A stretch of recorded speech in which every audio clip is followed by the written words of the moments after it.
할렐루야. 오늘 이 아침에도 하나님을 사모함으로 나오신 한 분 한 분 환영합니다. 사도신경 고백함으로 기도회를 시작하겠습니다. 함께 고백하시겠습니다.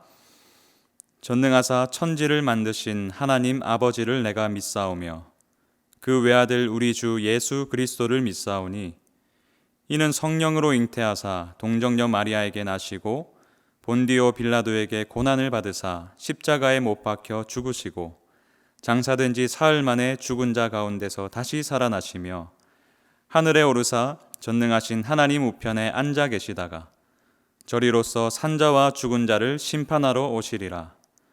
성령을 믿사오며 거룩한 공회와 성도가 서로 교통하는 것과 죄를 사하여 주시는 것과 몸이 다시 사는 것과 영원히 사는 것을 믿사옵나이다.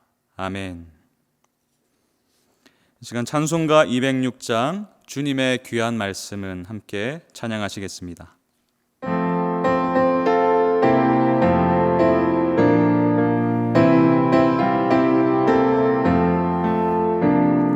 주님의 귀한 말씀은 내 발의 빛이요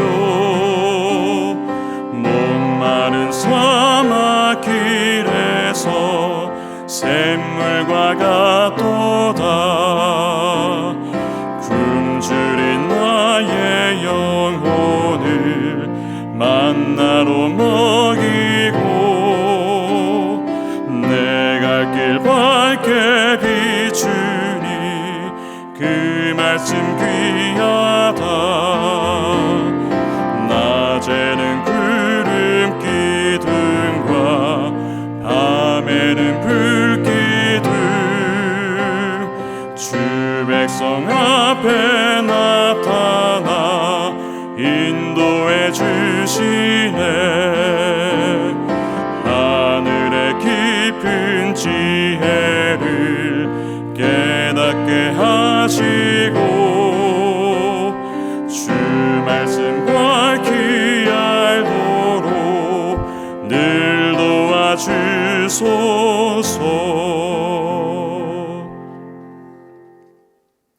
시간 함께 나눌 말씀은 잠언 12장 1절부터 14절까지의 말씀입니다.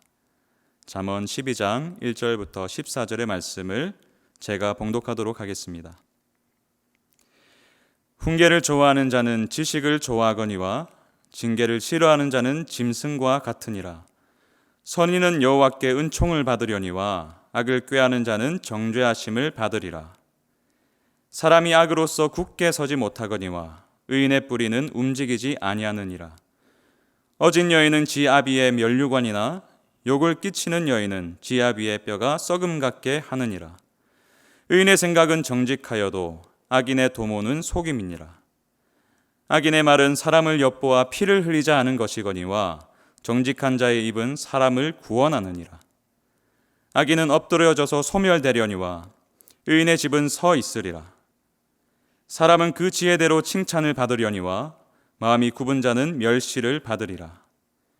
비천이 여김을 받을지라도 종을 부리는 자는 스스로 높은 채 하고도 음식이 핍절한 자보다 나으니라. 의인은 자기의 가축의 생명을 돌보나 악인의 긍휼은 잔인이니라.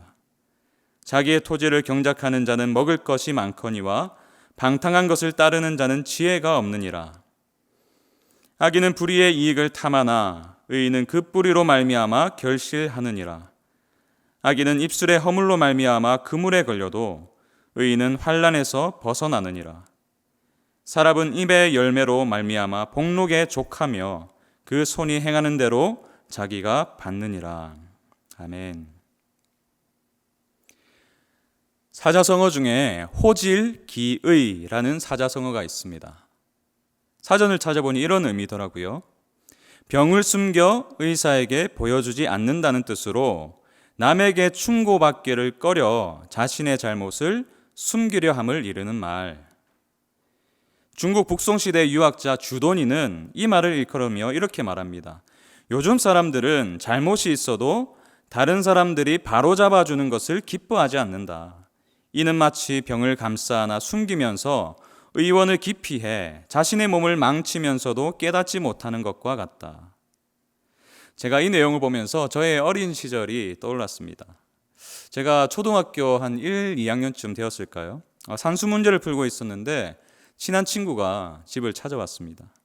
하필 그때 제가 어려운 문제를 두고 씨름 중이었거든요. 그 친구는 저보다 산수를 잘했습니다. 얼른 놀고 싶었던지 자기가 도와주겠다고 나서는 거예요. 그 친구의 조언을 듣고 빨리 문제를 해결하면 저도 신나게 놀 수 있었겠죠. 그런데 그 순간 제가 기분이 상해버렸습니다. 쥐가 뭔데 이러지? 이런 생각이 들었어요. 기분 좋게 놀러 온 친구를 그래서 그냥 집으로 돌려보내고 말았습니다. 호질기의죠. 그래서 그런지 여전히 제 산수 실력이 형편이 없습니다. 이처럼 사람들은 자신을 향한 충고를 달갑게 여기지 않는 경향이 있습니다. 왜 그런 것일까요? 한 소통 전문가는 이것을 자기 방어 심리 때문이라고 말하고 있습니다. 그의 말을 한번 들어보십시오. 사람들이 충고를 싫어하는 이유는 듣기 싫은 말을 회피하는 지각의 방어 현상 때문이다. 자신의 믿음과 상반되는 말에 대해서 자신을 보호하고 자신의 생각이 틀렸음을 인정하지 않으려는 심리가 작용하는 것이다. 그래서 다른 이의 충고에 귀를 닫아버립니다. 그게 아니면 충고해주는 사람의 결점을 찾으려고 안간힘을 쓰는 것이죠. 자기는 뭐가 잘났느냐 이런 식으로 생각하는 것입니다. 이러한 현상에 우리가 주목해야 하는 이유가 있습니다. 이러한 방어 기제는 말씀을 대하는 태도에도 영향을 주기 때문입니다. 그래서인지 간혹 말씀을 취사 선택하시는 분들을 제가 만나게 됩니다.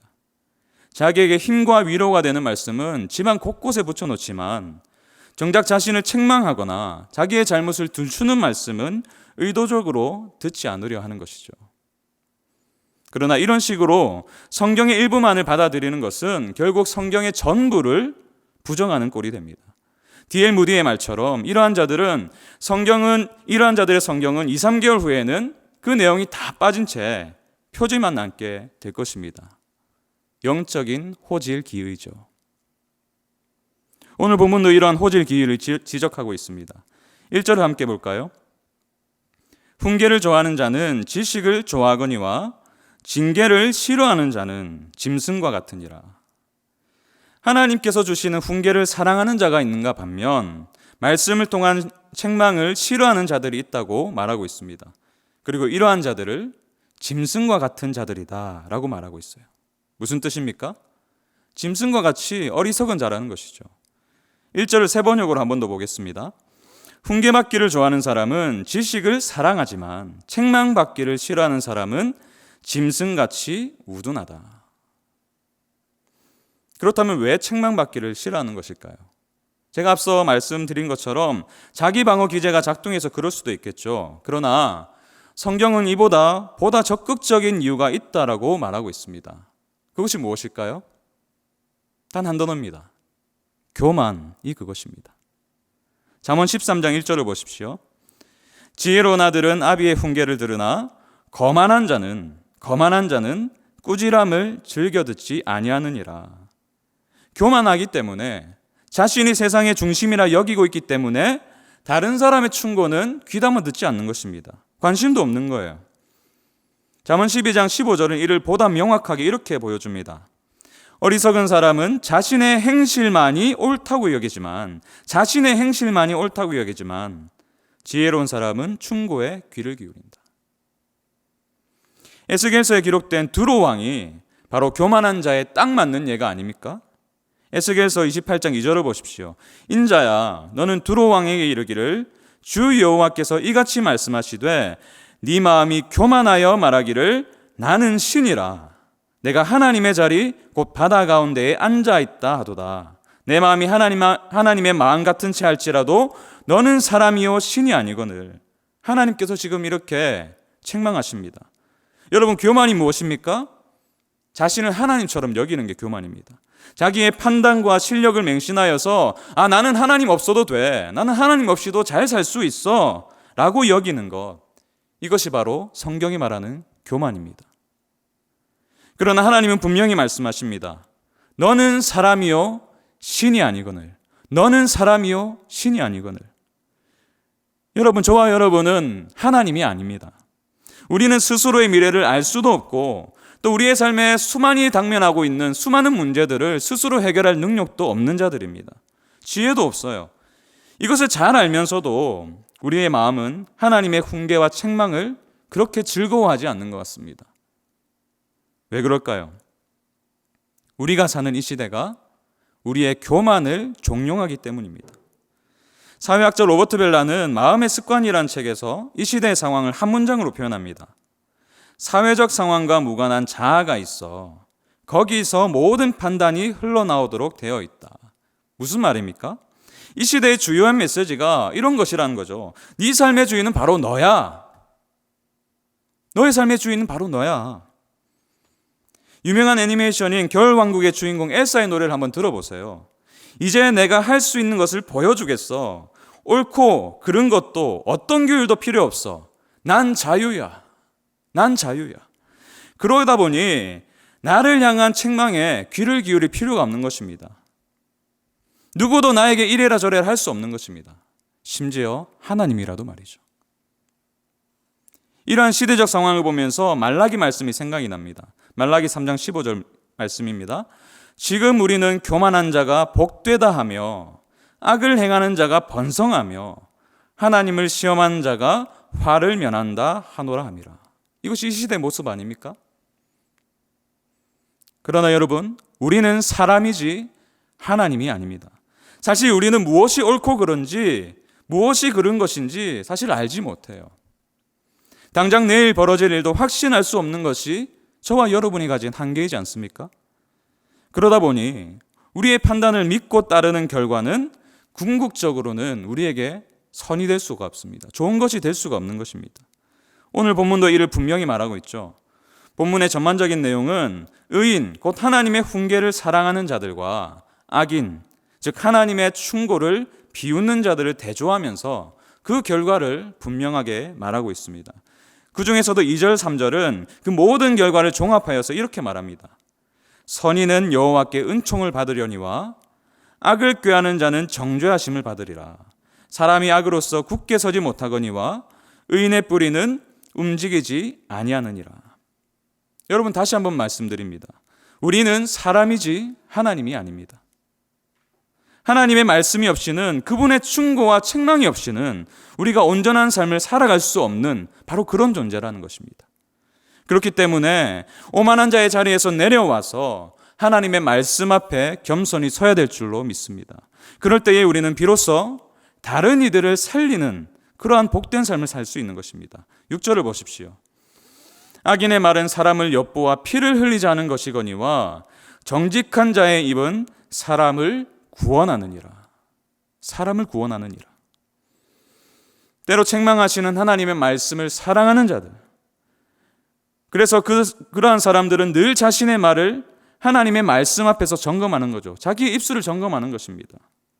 하나님의 말씀은 능력이 있기 때문에 우리의 언어가 변화되어 갑니다. 그러다 보면 어느새 우리의 입술이, 어느새 우리의 말이 남을 비방하고 죽이는 말이 아니라 오히려 사람을 살리는 말을 하게 되는 것입니다. 격려와 위로의 말들 말이죠. 이러한 삶은 결국 자기에게 유익이 된다 말씀하십니다. 8절을 보십시오. 사람은 그 지혜대로 칭찬을 받으려니와 마음이 굽은 자는 멸시를 받으리라. 사람과 하나님께 칭찬받는 삶. 여러분, 이러한 삶을 살고 싶지 않으신가요? 바로 이것이 하나님께서 우리를 책망하시는 목적인 줄로 믿습니다. 말씀을 통해서 우리를 충고하시는 이유예요. 우리가 바른 길로 걷길 원하시는 하나님의 사랑인 것입니다. 그래서 시편 기자는 이렇게 고백합니다. 시편 25편 8절 말씀인데요.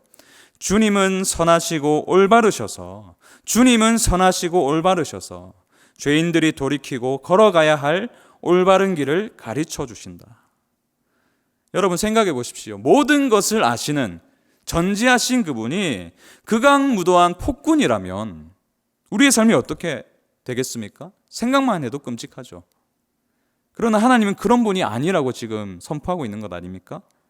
주님은 선하시고 올바르셔서, 모든 것을 아시는 그 하나님께서 가장 선하신 분이라면, 우리를 선대하시기를 기뻐하시는 분이시라면 우리가 그분의 충고를 마다할 이유가 어디에 있겠습니까? 그러므로 충고를 거부하는 시대 속에서도, 자유를 외치며 자신의 판단을 믿고 살란 이 세상 속에서도 하나님이 사랑으로 책망하시는 말씀을 즐겁게 받으시길 바랍니다. 우리를 바른 길로 인도하길 원하시는, 우리를 너무나 사랑하시고 잘 아시는 그 하나님 아버지의 음성에 귀를 기울이시기 바랍니다. 말씀을 취사 선택하지 말고 모든 성경을 사랑하시는 우리 기쁜 성도님들이 되시길 간절히 축원합니다. 그래서 이 말씀을 꼭 마음에 새기셨으면 좋겠어요. 디모데후서 3장 16절 17절 말씀인데요, 모든 성경은 하나님의 감동으로 된 것으로 교훈과 책망과 바르게 함과 의로 교육하기에 유익하니 이는 하나님의 사람으로 온전하게 하며 모든 선한 일을 행할 능력을 갖추게 하려 함이라. 아멘. 이 말씀을 의지하며 오늘 하루를 살아가시길 축복합니다. 때로 우리를 책망하는 하나님의 말씀이라 할지라도 그 책망을 즐거워하면서 모든 선한 일을 행할 능력을 갖추게 하시는 그런 놀라운 하나님의 말씀을 마음으로 즐거움으로 받음으로, 그래서 여러분의 삶에 정말 주님의 사랑과 주님의 놀라운 평안과 기쁨이 넘쳐나는 복된 하루가 되시길 주님의 이름으로 간절히 축원합니다. 함께 기도하겠습니다. 하나님, 그렇습니다.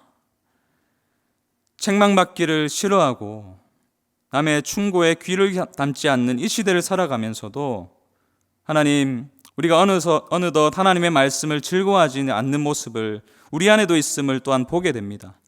그러나 주님, 오늘 말씀을 의지함으로 다시 한 번 더 우리에게 향한 그 하나님의 충고를 우리의 가슴으로 받길 원합니다. 즐겁게 받길 원합니다. 그것이 우리에게 살 길로 명하여 주시고 알려주신 주님의 마음을 헤아려서 그 사랑의 마음을 우리의 마음속에 깊이 담아서 오늘 하루를 살아갈 때에 말씀을 사모함으로 나아가게 하시고 말씀 가운데 우리의 삶을 던지게 하시고 그 말씀의 능력으로 오늘 하루를 살아가는 우리 귀한 성도님들의 인생 될 수 있도록 축복하여 주시옵소서. 감사드리며 예수님 이름으로 기도합니다. 우리 시간 계속해서 기도의 자리로 나아가실 때에 두 가지 기도 제목 가지고 함께 기도하길 원합니다.